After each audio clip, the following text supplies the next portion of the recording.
Hey guys, Stealth here.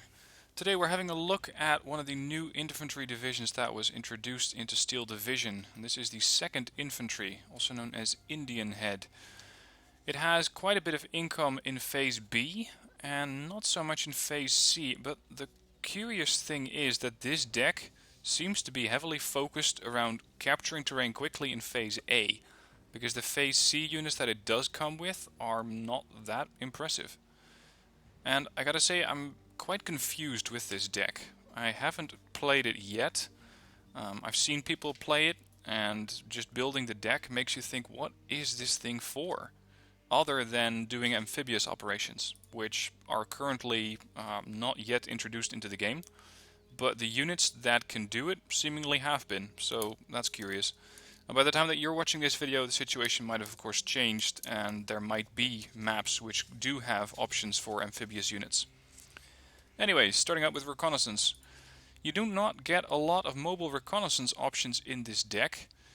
The interesting part is that they're cheap, as usual, but unlike most battle groups, they can be amphibious through the use of the Fort GPA.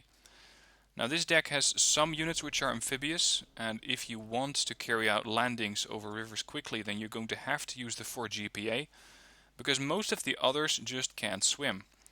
But you do get a 30 cal Jeep, which can provide additional fire support for other units as well as hold the front line. Of course, their own optics are not that good. You're going to have to use the optics of the recon troop for that. But it's going to have to be the choice between, do I go with a reconnaissance unit that has a 30 cal Jeep for support, or the Mortars, which can use an anti-tank weapon at a pretty decent range of 200 meters and float across, but don't have fire support. These seem to be a bit more along the lines of ambushing forces, or maybe forces you put into a town. They do come with a nice amount of veterancy, and of course this can be further boosted with the use of a leader. So I would imagine these would be most useful in a town, where you could boost them with a leader, or on one of your flanks where you expect a tank to drive by right close, where they use their very good stealth to stay concealed just to the last moment when they actually fire that 66mm round and do quite a bit of damage.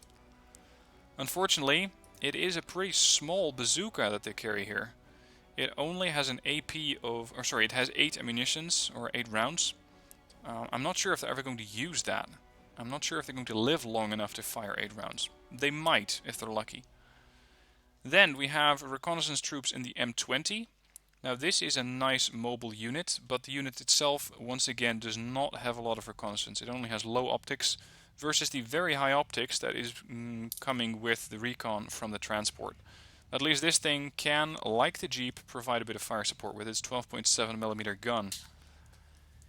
Then we have more scouts in Phase B, which also come with the M3 Scout. Not a very impressive vehicle either, but at least it can provide some fire support. And in Phase B we also get the M8, which is a rather nice vehicle. I think it's slightly overpriced for what it can do, but, well, there it is. And we have no units for Phase C. You can see most of these are brought in Phase A, or can be brought in Phase A. And this seems to be the whole theme of the deck. Go strong in Phase A, capture terrain quickly, and, well, pray that you can hold on to it in the other phases. The way that I have the deck set up is with a couple of recon units in a Jeep, a couple of recon units in the M20 for fire support, in Phase B some scouts with an M3 Scout, again fire support, and in Phase B also 2 M8s, so I can go on the offensive if I want to. Now, if you take this thing as an infantry deck, then it becomes another really weird picture in the infantry tab. Because if you have a look at the infantry cards in Phase A and B, there's quite a lot of them. And you cannot even see most of them because they're already deployed in my deck. You'd expect that a deck that has a pretty decent income in Phase C would also get quite a bit of infantry in Phase C, but not so much. You only get one card, which provides you with 8 rifles, and that's it. And that's the only infantry unit that you get in Phase C. The units that you do get in Phase C comes with a GMC, so just your average truck. Does not provide any fire support, so they are pretty spammable, but that's about it. They don't really give you anything else. They don't give you a truck that provides fire support, such as the M3 HT or the M3 Scout, which is unfortunate because the infantry could really use it. Now, what is interesting about this deck is the units that you get in Phase A. Note that some of these units come with quite a high amount of veterancy. These, for example, are the RGR leaders. They come with, of course, a smaller group because they're a leader group. A couple of submachine guns, we have a carbine, we have a rifle, and a TNT frag grenade, or at least something along these lines. Does quite a lot of HEU damage, but their actual use seems to be rather limited. So just your average leader group. And being a command squad, they can also provide additional command stars or veterancy to other groups nearby. Those other groups will consist mostly of your rifles, and you can get the RGR support. These guys are... what are they exactly? They seem to be a bit of a mix between an infantry group and a machine gun group. Because they don't have a really good machine gun like, for example, these guys. These definitely have far more firepower than these support troopers, but they're not a full rifle squad either. And their transport, once again, is pretty shitty. It's just a transport and doesn't really give you anything beside mobility to get your troops to the front line, where once they offload, the vehicle disappears.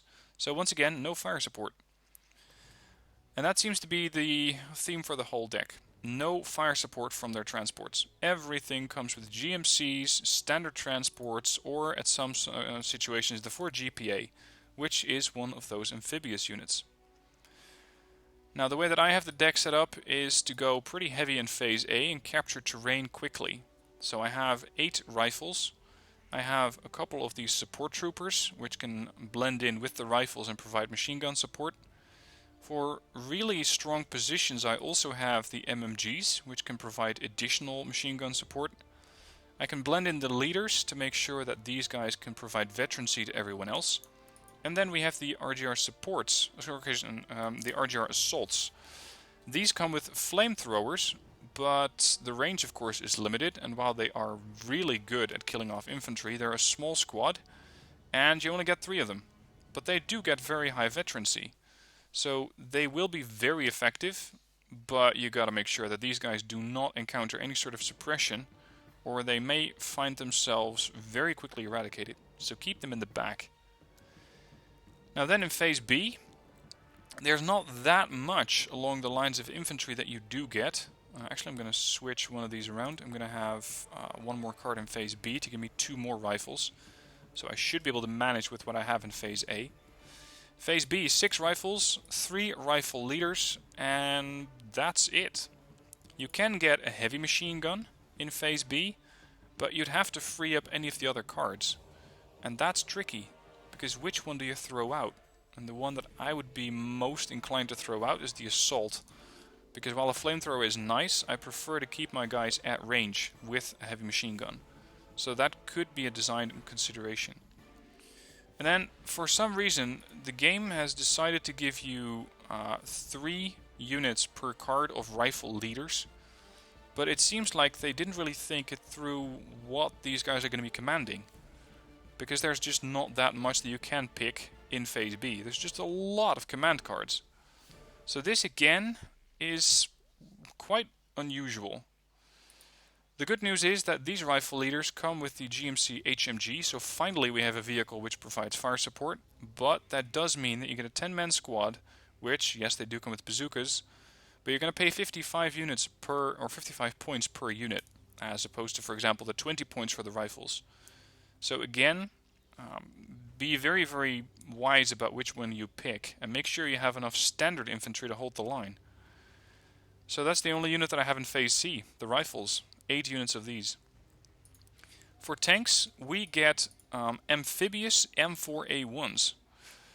Now, again, amphibious units are not that useful in the game just yet, but this thing can be used to swim across a river if you have to.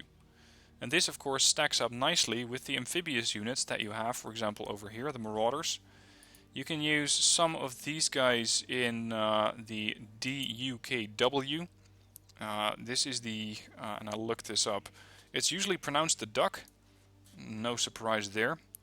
It's designed in 1942, it's a utility vehicle, all-wheel drive and dual rear axles. I'm not exactly sure how they came up with DUKW, but here it is. So you can use the tank to blend in there. Unfortunately, you don't get that many of them, and they don't come with a command tank in Phase A, which I would really like. So you're going to have to get your veterancy, which they already have, but you're going to have to boost it with either infantry leaders or support leaders, which you do get some of, just not in Phase A. So there's another bit of curiosity there. Then in Phase B, you can get the Command M4A1. Again, nothing really unusual when compared to the standard M4A1, except for the fact that the Command one isn't amphibious.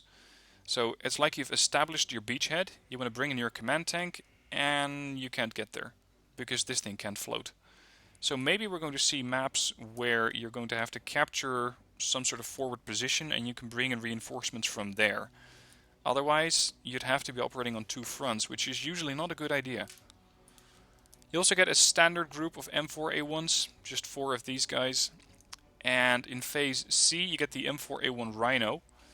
Now, comparing these side by side shows you that the Rhino has a bit more armor, 12 as opposed to 9 from the standard unit. And everything else about the vehicle is the same. It's in fact a little bit slower than the M4A1, probably because it's hauling extra armor around. But the gun is still the same.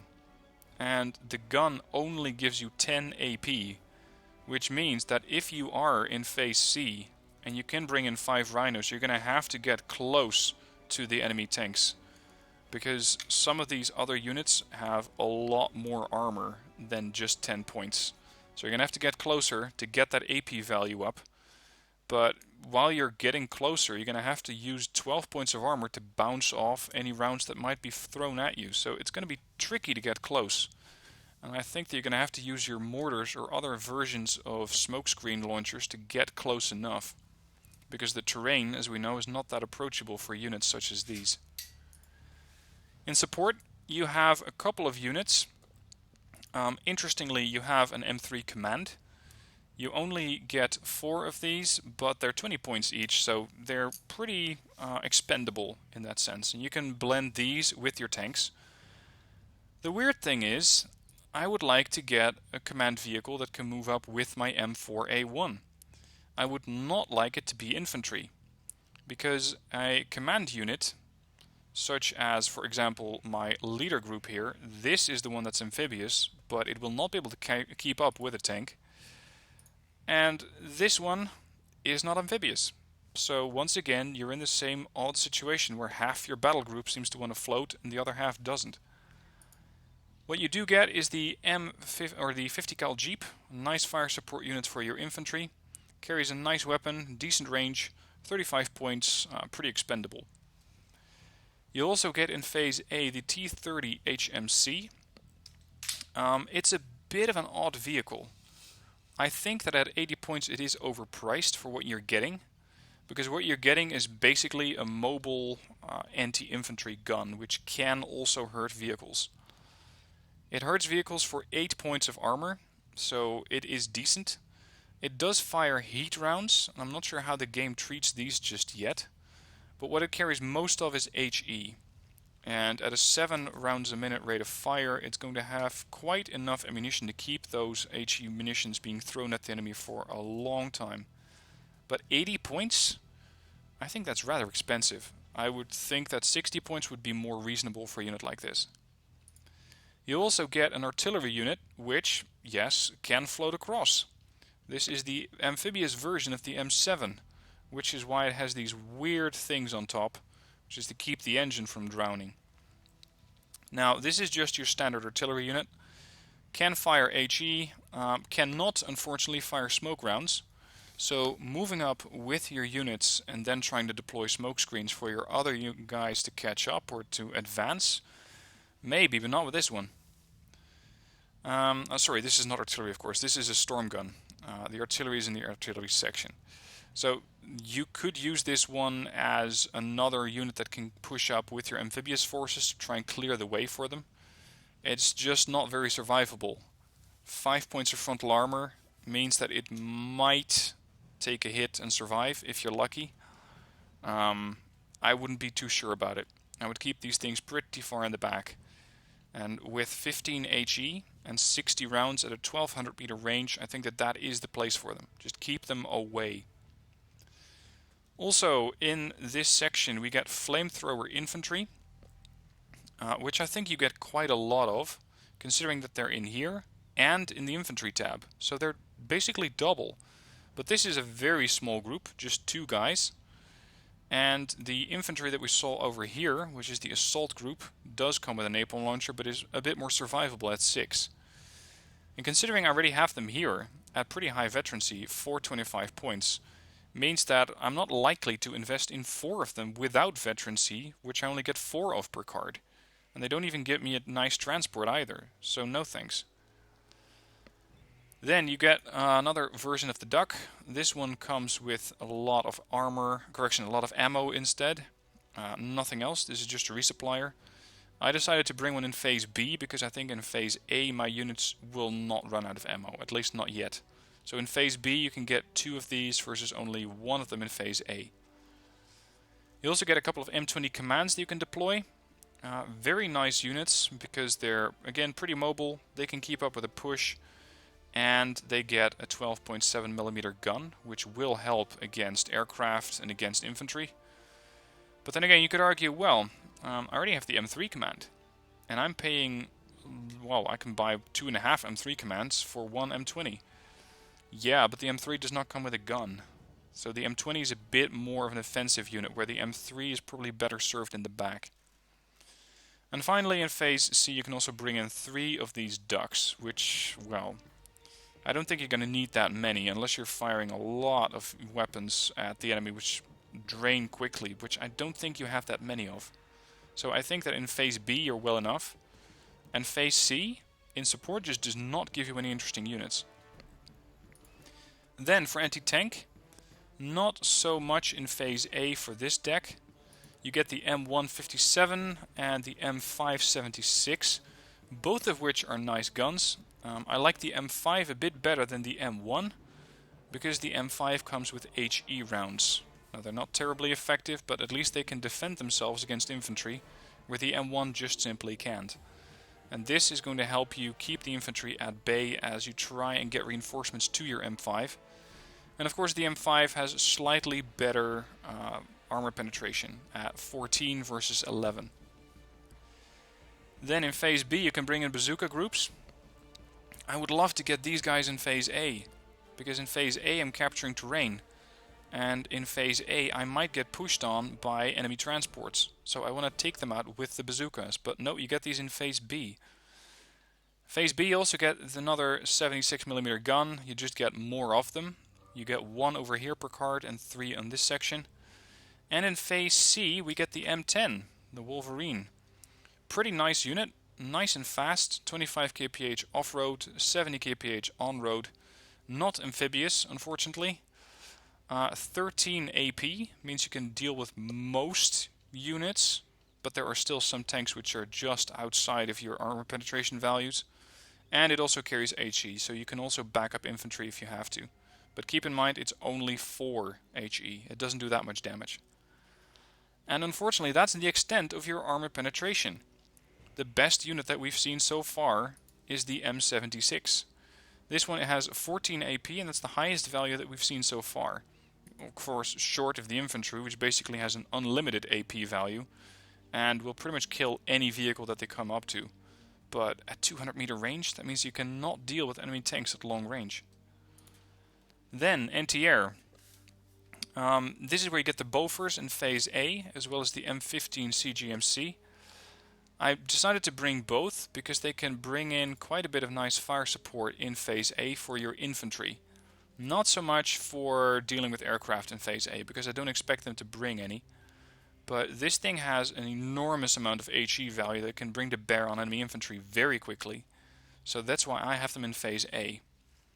The Bofors can also deal quite a bit of damage to enemy infantry, but they're not nearly as mobile as the M15s, because these keep their wheels at all times. And these guys are going to have to walk the AT gun, or sorry, the AA gun over to some new spot. Of course, they don't have an AP value, they're just an HE gun. Decent at range, not so good up close, so make sure you keep these in the back. And there are, other than that, no special units here. Just more M15s. We get the M16 CGMC or MGMC. Again, nothing too stellar about the M16 versus the M15. It just carries a quad set of 12.7mm guns, whereas this one carries 2 and 137. Its range is still 800 meters. It just carries a lot more rounds, but I don't think it is that much better. And then in Phase C, the Bofors. Again, we already have one of those, or 2 of those in Phase A. But since I had to spend my points on something, I decided to get the Bofors in Phase C, because there might be more aircraft. And aircraft seem to be the saving grace of this deck, at least when it comes down to killing off enemy tanks. Of course, your artillery is also going to be an important element if you're using infantry. That's why you get quite a bit of it. You can pick your transports here. You get the 81mm mortars, which you get 3 of. Or, sorry, you don't pick the transport, you pick the caliber of the gun. The difference is an 81mm gun does 10 HE, the other one does 16 HE, and they both carry 10 smoke rounds. The 107 gets 2 availability, this one gets 3. They carry the same amount of ammunition. They have the same amount of mobility, or close enough. You won't really notice that 3 kph difference. And the range on the 107 is slightly better than the one on the 81. So if you want to keep your infantry a bit safer, those mortar guys, you may want to go with the 107s. But I prefer to put up smoke screens faster, so that's why I decided to bring 2 cards of 60mm mortars. And this is the 3rd variant that you can get in this deck. And actually, come to think of it, I'm going to alternate that a bit to try out those 107s. If you compare these two, you can see that the difference is pretty significant at 1600 meter range versus 900, and their HE goes from 6 to 16. So the 107 is way more effective at dealing with enemy infantry, and you could use the 60mm mortar to quickly put up a smoke screen, because they also have a higher rate of fire. And they carry 20 smoke rounds as opposed to 10. So that's another nice advantage of the 60mm. In Phase B, you get to use the M4A1 OP. This one carries the 155mm battery, and carries is a loose term here, because you might be thinking that this is a towed gun, but this is in fact an off-map artillery unit. This means that this unit can call it in, I believe, 3 times, and you can use various degrees of accuracy or various degrees of rate of fire. I usually don't use them, because I find them to be a bit of a one-trick pony. At least my xylophones that I have here, I can rearm. But these things I cannot rearm. They're going to fire 3 times, at which point you're left with a standard M4A1 which does not get to use its main gun. It becomes a pretty expensive machine gun carrier, which, yes, has quite a bit of armor, but that's about it. And you need to get these things close enough to the front line so they can actually get a decent line of sight, and that's where you can fire the artillery. I don't really like them, and I try to steer clear of them. The xylophone, instead, is a nice unit, carries 14 HE, and gets a nice amount of rockets for that. Judging by the amount of launchers on the vehicle, I'd say that it fires this salvo in bursts of 16, considering that there's 8 tubes per. So you get 3 salvos per vehicle, and then you can rearm them. Of course, these will fire pretty quickly, and considering you only get 1 per card, I'm going to use these as a suppression unit to quickly clear out the enemy forces, or suppress them or stun them, so that then my infantry can push up, potentially under the cover of mortars. What we also get in Phase B is the M2A1 howitzer. Nice range here, 2400 meters. Comes with a bit of smoke if you really want to, but the rate of fire is so low that I wouldn't recommend using them for smoke, but in an emergency you could. And you also get to use the M3, again, Observer, which gets to fire the heavy battery, which is 203 millimeters. This thing packs 22 HE. It gets 45 rounds, which I believe get to fire in another 3 bursts. And once again, once you have fired those 3 bursts, you have nothing. This thing just happens to have high optics, so you could use it as a very expensive scout, but nothing else. Because its stealth is bad, its mobility is alright, but it doesn't carry any sort of weapon. So once you fire those 3 salvos of the heavy battery, I don't think that they're going to be much use. And that's once again why I try to steer clear of the off-map artillery for now. In the air tab, you get a few aircraft, but nothing new, or at least I don't believe so. I decided to go with 3 P-47 Thunderbolts. I'm going to bring these in Phase B, because Phase A just doesn't have aircraft that are that interesting. You get the Grasshopper for scouting, you get the P-38 Lightning for shooting down enemy aircraft, which in Phase A there aren't that many of anyways. And that's it. That's the only 2 aircraft that you get in Phase A. Phase B, you get the P-47 Thunderbolt, this one, which is an ideal fighter. You also get the P-47 Lightning, the P-38 Lightning. This one, as opposed to its brother, is armed with anti-tank weaponry, and it can pack quite a punch. As you can see here, it's carried with light rockets. So you can use these to engage enemy infantry. Don't expect them to be extremely accurate, because they have 2 out of 10, so that leaves something to be desired. Range is a bit low, speed is alright, and if you have to, you could use them as a dogfight, as a dogfighter, but I just tend to call them in to just deliver a quick strike on enemy infantry, or an entrenched position, or maybe an AT gun, and then move on from there. Then in Phase Phase B, you also get more Thunderbolts, which can drop bombs, so you could pick this one over the Lightning if you want to. And Phase C gives you the P-47 Thunderbolt. This one is another medium rocket plane. It can deal with tanks, but it's not going to be perfect. It is not going to be very accurate. 3 out of 10. Carries a decent amount of them, and I believe it carries them internally because you cannot see them mounted anywhere on the wings. They're alright, but again they don't give me any real high value or high effectiveness anti-tank weapon. And that seems to be the whole problem with this deck. There is no very high or very heavy hitting anti-tank gun. The best you have is this 14 AP anti-tank gun, the M5. And that's it. 14 AP is the best you're going to get. This is not one of those German decks which gives you a very high amount of armor penetration or armor piercing. It just doesn't have it, so you're going to have to fight up close. And that's something that I'm still going to have to try out, because I haven't played the deck yet. I think this is going to make for an interesting setup, and I'm going to try to get you gameplay of this deck as quickly as possible.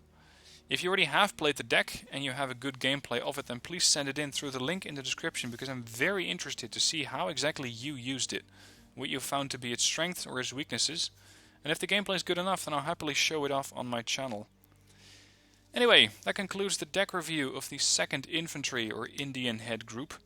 Let me know what your thoughts are. Let me know what you think this deck is going to excel at, other than its amphibious gimmick.